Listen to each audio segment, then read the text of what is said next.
السلام علیکم ورحمۃ اللہ وبرکاتہ۔ دوستو، آج کی اس ویڈیو میں ہم خبر کی پہلی رات کا موضوع لے کر آئے ہیں۔ سماعت فرمائیے۔ بسم اللہ الرحمن الرحیم۔ نحمدہ ونصلی علی رسولہ الکریم۔ کل نفس ذائقۃ الموت۔ بہنوں، بھائیوں، میرے پیارے عزیز دوستو، اگر ہم غور سے سوچیں اور دیکھیں تو اس دنیا کی بہت بڑی شادی میں بھی موت کی ایک جھلک ہے۔ لفظ وداع کے معنی رخصت کرنا ہے۔ دراصل یہ لفظ ایسے ہی موقع پر بولا جاتا ہے جہاں پر کسی کو رخصت کرنا مقصود ہوتا ہے۔ رمضان شریف کے آخری جمعے کو جمعۃ الوداع کہتے ہیں کہ اس رمضان میں اس جمعے کے بعد پھر کوئی جمعہ نہیں آتا۔ رسول اللہ صلی اللہ علیہ وسلم کے حج مبارک کو اس لیے جمعۃ الوداع کہتے ہیں کہ اس کے بعد آپ مسلمانوں سے رخصت ہو کر ہمیشہ کے لیے اپنے اللہ سبحانہ تعالیٰ سے جا ملے۔ لفظ وداع شادی کے موقع پر اس لفظ کا استعمال خاص کر بیٹی والے کے ہاں ہوتا ہے، چونکہ اس گھر سے بیٹی رخصت ہو کر اپنے مجازی پیا کے گھر جاتی ہیں۔ جس طرح بیٹی والے اس لفظ کا استعمال کرتے ہیں، اسی طرح بیٹے والے بھی کر سکتے ہیں، یعنی جس طرح سے لڑکی اپنے ماں باپ اور سہیلیوں سے رخصت ہو کر اپنے دلہا کی ہو گئی، اسی طرح سے لڑکا بھی اپنے دوستوں کو رخصت کر کے دلہن کا ہو گیا۔ جیسا کہ پرانے لوگوں کا یہ قول مشہور ہے کہ جب کسی کا بیاہ ہو جائے تو سمجھو کہ دوستوں سے چھوٹ گیا، اور جب اس کی اولاد ہو جائے تو سمجھو کہ مر گیا۔ غرض یہ تمام باتیں ایک حقیقت کا مجاز ہے۔ تو پھر بات جو اس وقت عرض کرنی ہے وہ حقیقی وداع ہے۔ اس کے معنی اپنے مشہوری کے باعث بوڑھے، بچے اور جوان بھی شامل ہیں۔ وہ حقیقی مالک کے گھر کی رخصتی ہے۔ حقیقی اور مجازی کی باتیں تقریباً ملتی جلتی ہیں، لیکن اصل اور نقل کا فرق ہے۔ انشاءاللہ جہاں تک ہو سکے گا اس مضمون کو قرآن مجید اور حدیث پاک سے ثابت کرنے کی کوشش کی جائے گی۔ ذرا غور سے سنیے دوستو، اور پھر عمل بھی کیجیے۔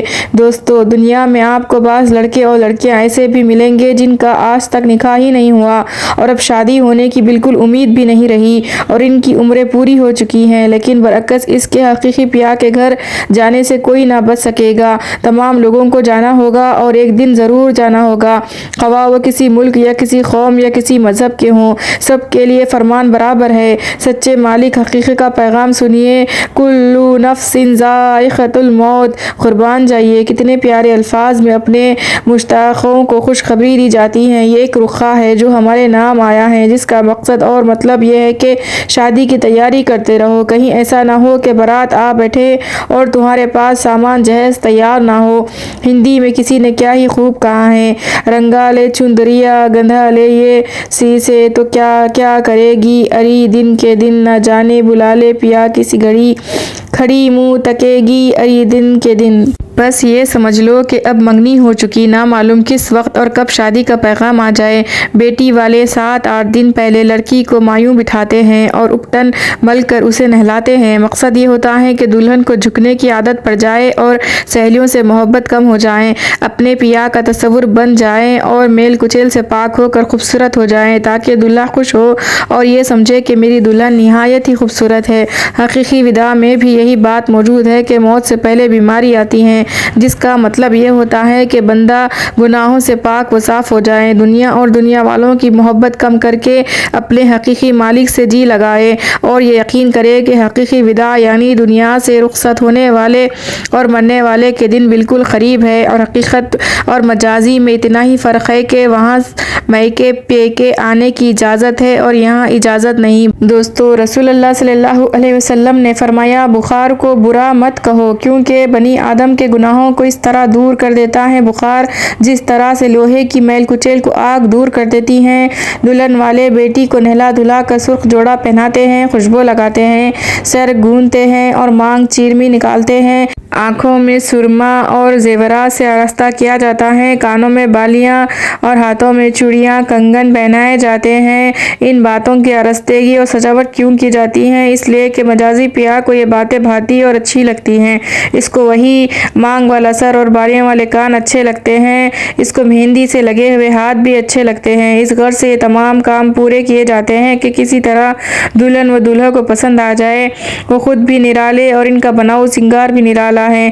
دلہن کو نہلایا گیا، خوشبو کی جگہ کافور چھڑکا گیا اور ماتھے پر عطر لگایا گیا، سرخ جوڑے کی جگہ سفید کفنی پہنائی گئی۔ اللہ اللہ! مبارک اور خوش نصیب ہے وہ دلہن جو اپنے سچے پیار کی دلدادہ اور طالب ہے۔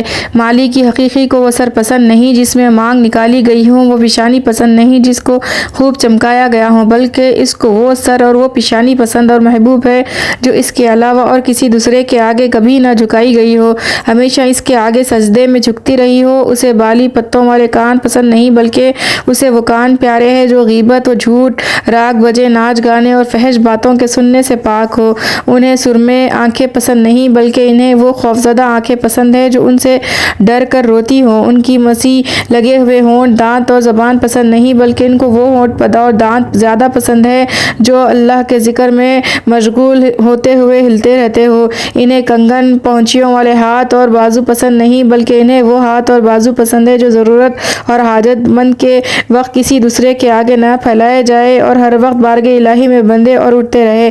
مالی کی حقیقی کو توڑے پازیب اور جھانجھرے والے پاؤں پسند نہیں بلکہ مولائے حقیقی کو وہی پاؤں پسند اور محبوب تر ہے جو اللہ تعالیٰ کے راستے میں گرد آلود ہو، جو ہر نیک کام کے لیے اس راستے میں چل کر جائے، جو ان کے سامنے پچھلی رات کو کھڑے رہے اور قدم ورم کر آئے۔ خداوند عالم کو سیاہ بالوں والی دلہن پسند نہیں اور خوش نہیں کر سکتی، ہاں ان کو وہ دلہن خوش اور راضی کر سکتی ہے جس نے زندگی میں خدا اور اس کے رسول کی فرمانبرداری کی حالت کے اندر رہ کر اپنے بال سفید کیے ہوں۔ اس پر واقعی خداوند کریم کو رحم آتا ہے۔ حقیقی دولہے کو کالے اور گورے میں کوئی امتیاز اور فرق نہیں، ان کو تو وہ دل محبوب ہے جو گناہوں سے پاک و صاف ہو، جو خدا تعالیٰ کی سچی محبت اور توحید سے بھرپور اور لبریز ہو۔ دلہن کا ڈولہ سماعت فرمائیے۔ دلہن کو پالکی یا ڈولی میں بٹھلایا گیا۔ کسی بھاگ بھری بیوی نے جالی کا دوپٹہ جس میں سچے موتی لگے ہوئے تھے پالکی یا ڈولی پر ڈال دیا اور ڈولی اٹھانے والوں نے ڈولی اٹھائی۔ سب بھائی بہن رونے لگے، اپنی جی جان کھونے لگے اور منہ اپنا آنسوؤں سے دھونے لگے۔ وداع کر کے سب جدا ہونے لگے۔ بیٹی کے باپ نے سر پر ہاتھ رکھ کر خدائے پاک کے سپرد کیا اور ایک ٹھنڈی سانس لی، اور ماں نے بھی چلتے وقت نصیحتیں کی کہ اے میری بیٹی، ہمیشہ اپنے خاوند کی تابعداری کرنا، اب وہی گھر ہے اور وہی در ہے۔ اگر تو اپنے خاوند کی رضامندی سے آؤ گی تو آؤ، ورنہ تو اسے ناراض کر کے نہیں آنا۔ خاص کر کے اور دلہن والی رات جو ہوتی ہے اس رات کو نیچی نگاہیں کر کے رکھنا اور جہاں تک ہو سکے آنکھیں نہ کھولنا۔ اگر آج رات کوئی بات بھی تمہاری خاوند کو پسند آ گئی تو ہمیشہ آرام و راحت اور سکھ سے رہو گی، اور اگر خدا نخواستہ آج کی رات ہی دل نہ ملے تو پھر تمام عمر مصیبت کا سامنا رہے گا۔ یہ سب کچھ ہو رہا ہے لیکن دلہن اپنے جی ہی میں کچھ کہہ رہی ہیں کہ ماں نے سب کچھ بناؤ سنگار کر دیا ہے، اب اللہ تعالیٰ ان کے دل خوش کر دیے۔ دلہن کے باپ نے آگے بڑھ کر دولہا کو سلامی کے روپے دیے اور روتے ہوئے آنکھوں سے کہا کہ آپ کو لڑکی کیا دی ہے، سبھی کچھ دے دیا ہے، 14-15 برس تک تنکا بھی نہیں توڑا، پہلی توڑنی تو کیسی، اور اپنی غریبی کے باوجود اس کا دل کبھی میلا نہیں کیا۔ اب آپ کو اختیار ہے، ہم تو بہت ہی نادر ہے اور غریب آدمی ہیں، آپ کے لائق تو ہے نہیں، لیکن پھر بھی جو کچھ ہو سکا اور جو کچھ اس کے مقدر میں تھا وہ آپ کو حاضر کر دیا۔ یہ کہتے ہوئے بیچارے روتے ہوئے ایک طرف کو ہو گئے۔ اب دوسری طرف بھی سنیے۔ مرتے وقت کچھ لوگ کلمہ پڑھ رہے تھے تاکہ مرنے والے کی زبان پر کلمہ جاری ہو جائے۔ نہلانے کفنانے والے بعد میں ایک چارپائی پر جنازہ رکھا گیا اور اوپر سے چادر ڈالی گئی جس پر چارخانہ بنا ہوا تھا جو دور سے دیکھنے والے کو جالی کا دوپٹہ معلوم ہوتا تھا۔ 4 آدمیوں نے چارپائی اٹھائی اور کلمہ شریف پڑھتے ہوئے چلے گئے۔ اس دلہن کے ساتھ اس کے نیک اعمال کا جہیز ہے۔ جنازے کی نماز ہوئی۔ جو الفاظ وہاں بیٹی کے باپ نے کہے تھے وہ سب نے مل کر کہے۔ پوری دعا یعنی دعائے جنازہ پڑھائی گئی۔ اس سے فارغ ہو کر دلہن کو سچے پیار کے حوالے کر دیا۔ سب لوگ روتے ہوئے ایک طرف کو چل دیے۔ ادھر ماں باپ یہ دعا کر رہے ہیں کہ یا الہی آج کی رات ہماری عزت تیرے ہاتھ ہے، دلہن اپنے دولہا کے دل میں اتر جائے۔ ادھر دولہا نے دیکھا کہ دلہن اچھی ہے اور پسند آ گئی تو خوش ہو کر منہ دکھائی میں منہ میں کوئی چیز چڑھائی اور دلہن سے کہا کہ تم آج سے تمام باتوں کی مالک ہو، جو تمہارا جی چاہے وہ کرو، تمہیں ہر طرح سے اختیار ہے۔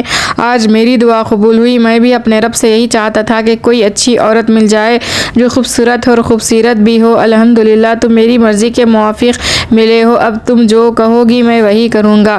اس رات دلہن پسند آئی تو اسی رات ہی سے لڑائی شروع ہو جاتی ہے اور میاں طلاق دینے کو تیار ہو جاتے ہیں، کبھی برا بھلا کہتے ہیں۔ غرض تمام عمر بیچاری عذاب اور سختیوں میں مبتلا اور گرفتار رہتی ہے۔ طرح طرح کی سختیاں اور تکلیفیں ملتی ہیں، کوئی ہٹانے والا نہیں، کوئی دکھ درد سننے والا نہیں اور عذاب سے بچانے والا نہیں، کچھ بات بنائے بنتی نہیں، کوئی فریاد سنتا نہیں۔ دن رات برے نصیب کے رونے ہیں اور اب جی جان کھونے ہیں، مگر پھر عرض کہاں قبول ہونی ہے، کوئی آنسو پوچھنے والا نہیں۔ اس سے بڑھ کر کیا عذاب ہوگا کہ پیا ناراض ہے۔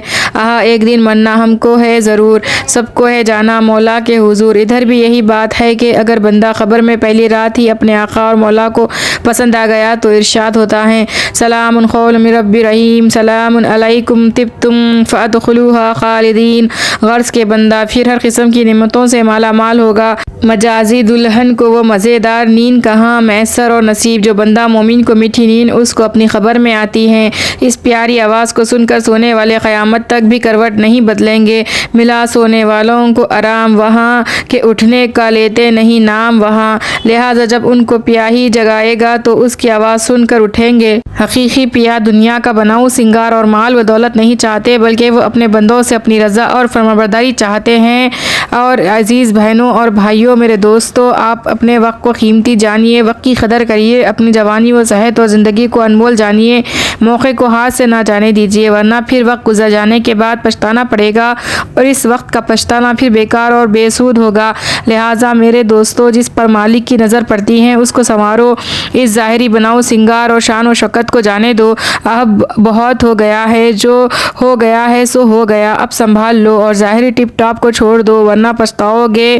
کچھ تو کر لو بناؤ، چلتے وقت جا کے صورت اسے دکھانی ہے۔ یہی آپ کی بیاہ اور شادیاں ہیں، اگر انہی پر غور کیا جائے تو بہت کچھ عبرت و نصیحت حاصل ہے۔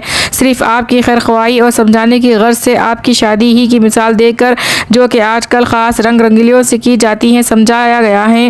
اللہ پاک سے دعا ہے کہ وہ مجھے اور آپ کو سمجھنے اور عمل کرنے کی توفیق عطا فرمائے اور میرے لیے اور میرے گھر والوں کے لیے اس کو ذریعہ نجات بنائے اور موت کی تلخی و نزاع کی تلخی اور عذاب قبر سے بچائے، آمین یا رب العالمین۔